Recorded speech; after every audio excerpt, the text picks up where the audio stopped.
A gente vai conversar com o Jonathan Almada, ele que é especialista na área de educação e agora traça pra gente, né? Inclusive dando dicas para esse estudante no aguardo dessa nova data para o Enem. Muito bom dia, Jonathan, seja muito bem-vindo aqui com a gente. Eu costumo dizer que educação, né, precisa gerar oportunidade para os nossos alunos e de forma indiscriminada. Bom dia, Kate, bom dia a todos os ouvintes, Kate, Bial, Eduardo, muito obrigado pelo convite.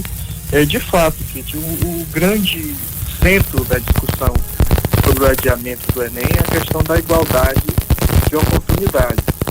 O fato é que nós caminhamos para quase 90 dias sem aulas no Brasil inteiro, atingindo aí milhões de estudantes. E as soluções que foram apresentadas para esses estudantes que estão em casa, fora da escola, foram soluções em geral utilizando a internet. E nós sabemos que no Brasil 33% dos domicílios não têm acesso à internet. No Maranhão são 38,6%. Quando você analisa as classes C e as classes D e E, esse percentual pula para 60%, ou seja, os mais pobres, os lares mais pobres, os estudantes das famílias mais pobres são os mais prejudicados com a falta de aulas já de um período tão prolongado. E mesmo quando a solução é por TV, 6,9% dos domicílios maranhenses não tem televisão. Então sempre existe alguém que está fora. E o grande sentido da educação, e sobretudo da escola pública, é primeiro, não deixar ninguém para trás, segundo, não deixar ninguém de fora, porque é um direito garantido pela Constituição Federal e pela LDB. E você comentou, além disso, o fato do Senado Federal ter se posicionado muito bem, conforme você disse na entrevista do senador Everton Rocha, e isso é uma novela que se estende desde o dia 4 de maio, quando o Conselho Nacional de Educação se manifestou afirmando que o calendário escolar tem que ser adequado à situação de pandemia, que não só o Brasil vive, mas o mundo inteiro vive. E depois o Tribunal de Contas da União também se manifestou dia 11 de maio. Depois o Ministério Público Federal se manifestou dia 15 de maio, pedindo também o adiamento do Enem. E por último, a Defensoria Pública da União, dia 18, um recurso junto ao Tribunal Federal da Terceira Região. Aí vem o movimento estudantil e culmina com a votação do Senado, que aconteceu dia 19, e ontem a gente esperava, tinha expectativa, da votação na Câmara do projeto de lei, porque, como você mencionou, a nota oficial do MEC e do INEP, ela é uma nota oficial, mas ela não tem segurança jurídica para os estudantes, porque ela estabelece que haverá uma enquete em junho para definir esse período de adiamento, se de 30 ou de 60 dias. O certo é que será de no mínimo 30 dias, ou seja, 30 dias a mais para que nossos estudantes tenham a oportunidade de recuperar 90 dias quase de ausência de aula.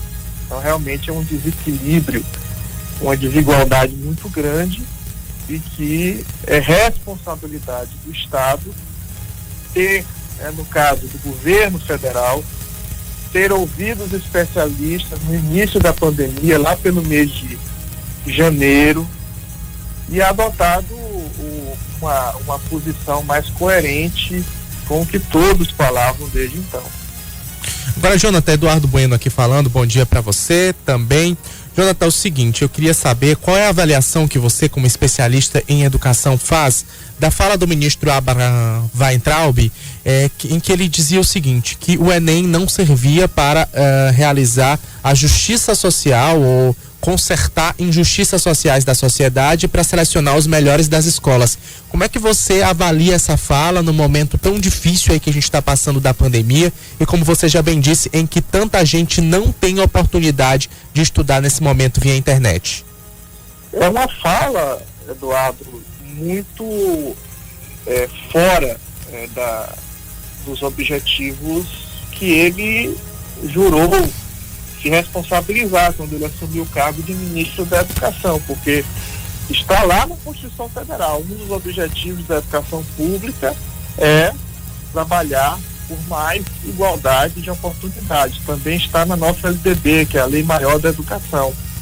E o Enem, ele foi criado em 1998, inicialmente como um exame para avaliar a qualidade do ensino médio.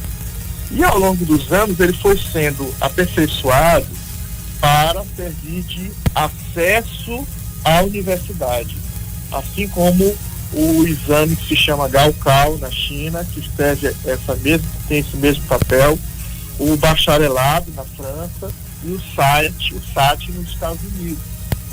Por que serve para corrigir as injustiças? Porque ele estabelece uma prova com um conteúdo comum para todos os estudantes brasileiros, sejam de escola pública, sejam de escola privada.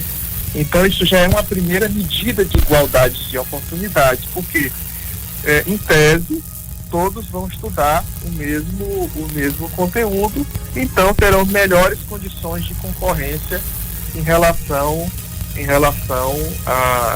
a todos, né, em relação ao que for pedido. E o segundo aspecto é que ele possibilita uma distribuição de todas as vagas para a universidade, para que a gente tenha uma ideia do que isso significa nesse primeiro semestre de 2020. O SISU oferece 237 mil vagas. A partir da nota que você obter no Enem, você vai ter acesso a essas vagas. Então, potencialmente, nós estamos falando hoje de 2,3 milhões de estudantes que vão fazer pela primeira vez o Enem neste ano de 2020. Isso no Brasil. No Maranhão devem ser 94 mil estudantes. Isso de acordo com o censo escolar de 2019. Então, nós não podemos concordar com a fala do ministro da Educação, porque o papel da educação pública é enfrentar as injustiças. E todos os instrumentos do Ministério estão a serviço de combater essas injustiças sociais e garantir que o estudante, sobretudo da escola pública, tenha maior igualdade de oportunidades para que ele possa também ter direito a uma vida mais digna, a uma profissão, a um estudo de nível superior.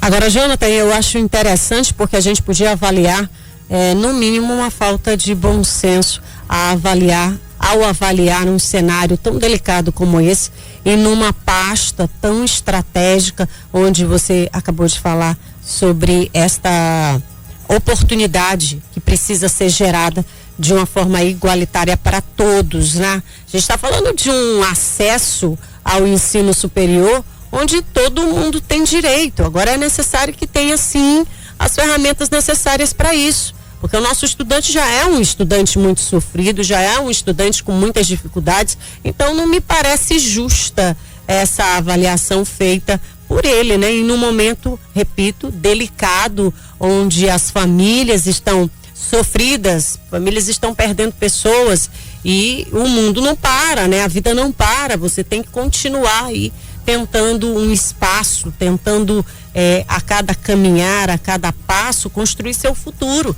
E os nossos jovens precisam de oportunidade, sim. Exatamente.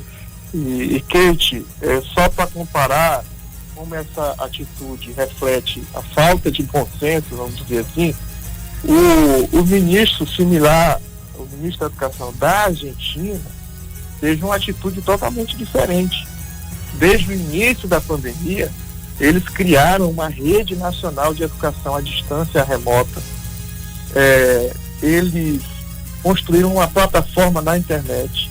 Eles têm aulas pela televisão, criaram um sistema de distribuição de material impresso que o estudante pode pegar até no supermercado os fascículos para continuar os seus estudos. Eles criaram um grande movimento nacional para que a educação pública não parasse. Foi justamente o contrário, porque o Brasil foi o último país da América Latina a criar um comitê para analisar os impactos da educação durante a pandemia. Na verdade, quem agiu ao longo desse tempo foram os estados e municípios. O governo federal só entrou nesse debate já quase 30 dias depois da suspensão das aulas. Professor Jonathan, Biel Mendes falando aqui, só para ficar mais claro para a gente, no entendimento de tudo aquilo que já foi falado, o Enem deve ser adiado para 2021 e não ser mais realizado, já que há uma expectativa ainda para 2020? Segundo a nota, né, Bial, e aí é uma nota, está no site, eu sou do tempo que o Diário Oficial era o lugar... A segurança, né? Se manifestava sobre seus atos, né, porque dá mais segurança, publicidade, e é o que a lei exige, né? Mas se vamos considerar que os 30 dias sejam cumpridos, os 30 dias de adiamento, o Enem estava previsto para novembro. Sim. Então, se for cumprido os 30 dias de adiamento, nós devemos realizar essa prova em dezembro. Mas a corrente, né, Jonathan, é que realmente seja para 2021, uma vez que a gente já vai estar ali por dezembro, né? As aulas foram paralisadas, né? Os alunos foram prejudicados. Paralisados. O correto é fazer a prova em janeiro. Esse seria o correto. Muito mais prudente, né? Era o mais prudente, porque todos nós estamos acreditando que no segundo semestre nós vamos voltar à nossa nova normalidade, né? É o que a gente tanto espera por aqui. Jonathan, Exato. Querido, em razão do tempo a gente vai precisar aqui finalizar a entrevista, mas queria muito te agradecer, Jonathan Almada, que é uma referência na educação, não só na capital, região metropolitana e todo o Maranhão. Queria deixar o espaço aberto para que você retorne num outro momento para conversar conosco sobre isso, tá bom? Muito obrigada, Jonathan. Muito obrigado, Kate, Eduardo, Bial, e parabéns pelo programa, sucesso, e eu estou à disposição de vocês para contribuir. Grande abraço. Grande abraço, tá aí Jonathan Almada conversando com a gente sobre esse cenário.